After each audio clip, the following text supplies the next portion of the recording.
Good evening everyone. आज हम अपना अगला टॉपिक करेंगे चिल्ड्रन वुमेन इन स्पोर्ट्स का, which is posture and postural deformities. तो उससे पहले आप चैनल को सब्सक्राइब कर दें, अपने दोस्तों के साथ शेयर कर दें, और कोई प्रॉब्लम हो तो कमेंट्स में पूछ लें। ठीक है। तो पोस्चरल डिफॉर्मिटीज क्या होता है उससे पहले जानना जरूरी है कि पोस्चर क्या होता है। तो हम पोस्चर बोलते हैं कि जब इंसान सीधा खड़ा होता है उसको हम अच्छा पोस्चर कहते हैं। जब सीधा बैठा होता है तो हम उसको अच्छा पोस्चर कहते हैं।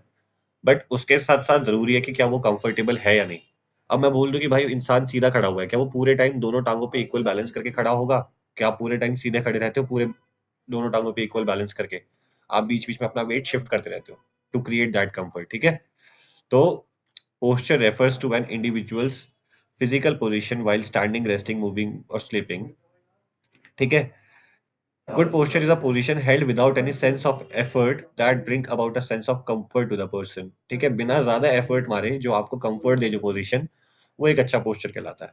अब ये स्टैटिक हो सकता है और डायनामिक हो सकता है।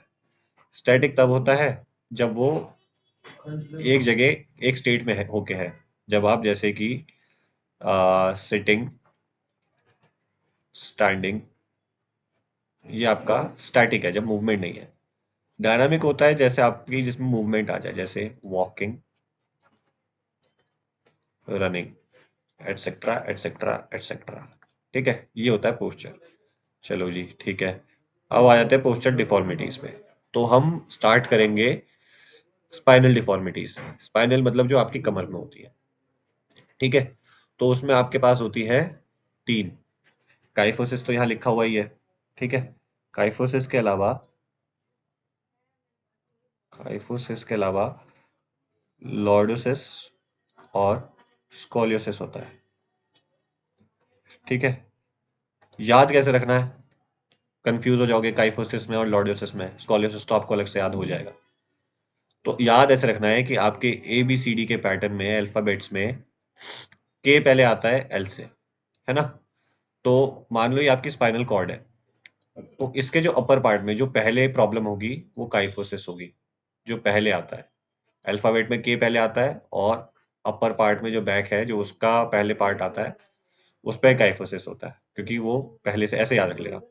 लॉर्डोसिस होता है लोअर बैक में, तो ऐसे याद रख लेना कि लोअर बैक एल, एल, और इसकी शेप भी एल जैसी बन रही है यहाँ से, है ना? तो यहाँ पे लॉर्डोसिस होता है। ठीक है, दो तरीके हुए याद करने के, कि lower back L for lower back, L for lordosis. ठीक है। अब ये तो साइड से देख रहे हो, दिस इज साइड व्यू। अगर हम इसको सामने या पीछे से देखें, तो जब इसमें एस जैसी शेप आ जाए, ठीक है, एस जैसी शेप आ जाए या सी जैसी शेप आ जाए, उसे कहते हैं स्कॉलियोसिस। तो इसको आप इससे याद रख सकते हो, एस जैसी शेप स्कॉलियोसिस, एल जैसी शेप या फिर लोअर बैक में डिफॉर्मिटी आना लॉर्डोसिस। ठीक है, एल। और जो बचा वो तो काइफोसिस है ही, या फिर आप इसको एबीसीडी के पैटर्न से याद कर सकते हो। ठीक है। तो अब आ जाओ वापस। Kyphosis is also known as hunchback. ठीक है, इसको हम हंचबैक भी कहते हैं। क्वेश्चन आया था, हंचबैक किसको कहते हैं हम? तो उसमें ऑप्शन होंगे आपके काइफोसिस, लॉर्डोसिस, स्कोलियोसिस या राउंड शोल्डर, या फिर क्वेश्चन आ जाएगा काइफोसिस को हम क्या कहते हैं, हंचबैक कहते हैं या फिर क्या कहते हैं। तो ये याद रखना, हंचबैक इसका नाम है। ठीक है। होता क्या है कि भाई जो हमारी अपर बैक है, उसका जो कर्वेचर है, जो उसमें कर्व है, अपर बैक का जो कर्व है, वो एक्सेजरेट हो जाता है। एक्सेजरेट होता है बेटा, एक्सैजरेट, एक्सैजरेट होता है किसी चीज का बढ़ना, उसको एक्सैजरेट कहते हैं। ठीक कैसे कर सकते हैं भाई?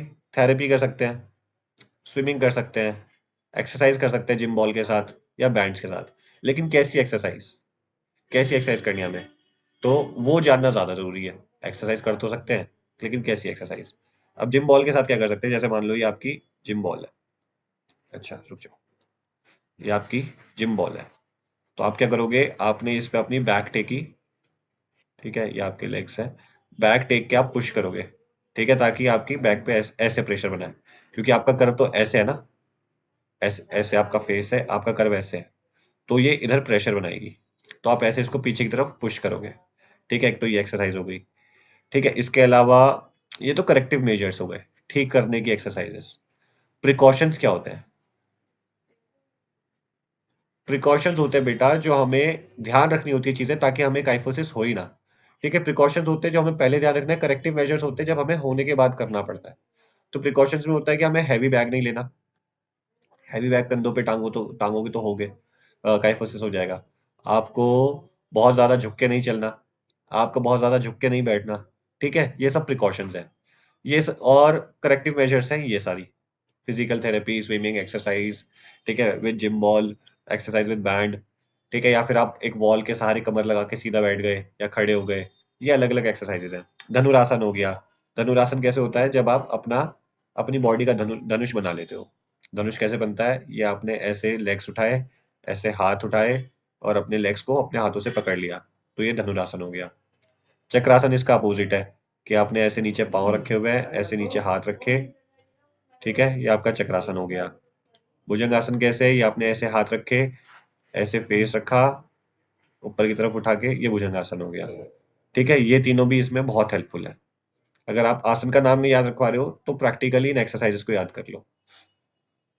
ठीक है? अब इसको अगले पेज पे आ जाते हैं। बहुत भीड़ हो गई इस पेज पे। अगला है लॉर्डियोसिस। ठीक है? ये भी स्पाइनल डिफ़ॉर्मिटी है। लोअर बैक का जो आर्क है, वो रिड्यूस हो जाता है। लोअर बैक का आर्क रिड्यूस हो जाता है। ठीक है?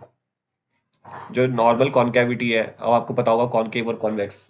कॉनकेव और कॉन्वेक्स पता होगा, तो जो कॉनकेविटी है वो इंक्रीज़ हो जाती है, लंबर रीजन में होता है, इससे भी आप याद रख सकते हो, लंबर रीजन। ठीक है? 3 तरीके के रीजन्स होते हैं हमारे पास बैक में, स्पाइनल में, जिसको हम कहते हैं स्पाइन में सॉरी स्पाइनल कह रहा हूँ, स्पाइन में एक तो होता है आपका सर्वाइकल, उसके बाद आता है आपका थोरैसिक और उसके बाद आता है आपका लंबर रीजन। ठीक है? जो आपकी सर्वाइकल में प्रॉब्लम होती है उसको हम काइफोसिस कहते हैं और ये तो आप अभी पढ़ ही रहे हो, लंबर में जो होती है उसको हम लॉर्डियोसिस कहते हैं। ठीक है? करेक्टिव मेजर्स इसके सिट-अप्स हो गए। सिट-अप्स वो जो बैठ के करते हैं हम ऐसे, ऐसे लेट के जब हमें ऊपर की तरफ आना होता है, वैसे बैठना होता है वो। ठीक है?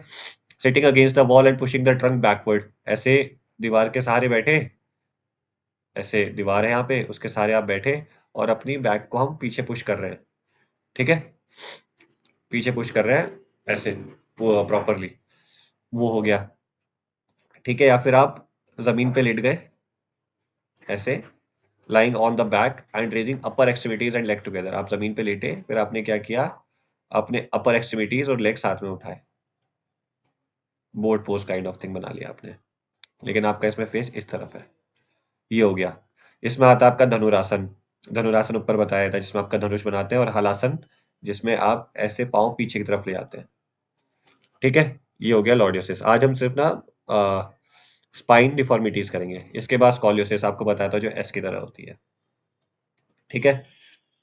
जिसमें स्पाइन जो है किसी भी एक तरफ टिल्ट हो जाए या फिर रोटेट हो जाए।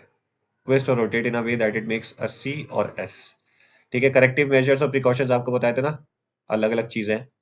प्रिकॉशंस में इसमें होता है कि आप अपनी जेब में वॉलेट मत रखो या फिर एक लेग पे ज़्यादा देर खड़े मत रहो, ये इसके प्रिकॉशंस हैं।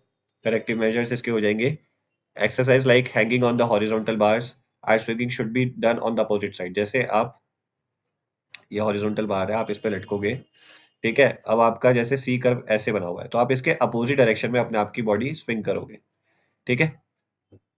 Swinging should be done on opposite side of the C-shaped curve. Aerobic activity, slow pace and breaststroke in swimming. Swimming का एक stroke होता है बेटा, breaststroke, वो आप करोगे। इसमें आपका त्रिकोण आसन, जो कुछ ऐसे करके होता है, ऐसे खड़े होते हैं, ऐसे करके नीचे हम पाँव को टच करने की कोशिश करते हैं। त्रिकोणासन और मुखासन इसमें हम यूज करते हैं। तो ये थी स्पाइनल डिफॉर्मिटीज। अब इसके बाद हम नीज वाली या लेग्स वाली अगली क्लास में करेंगे बेटा, ठीक है? अभी के लिए इतना ही। Thank you so much. कोई क्वेश्चन हो तो श्योरली कमेंट बॉक्स में पूछना बेटा। Thank you.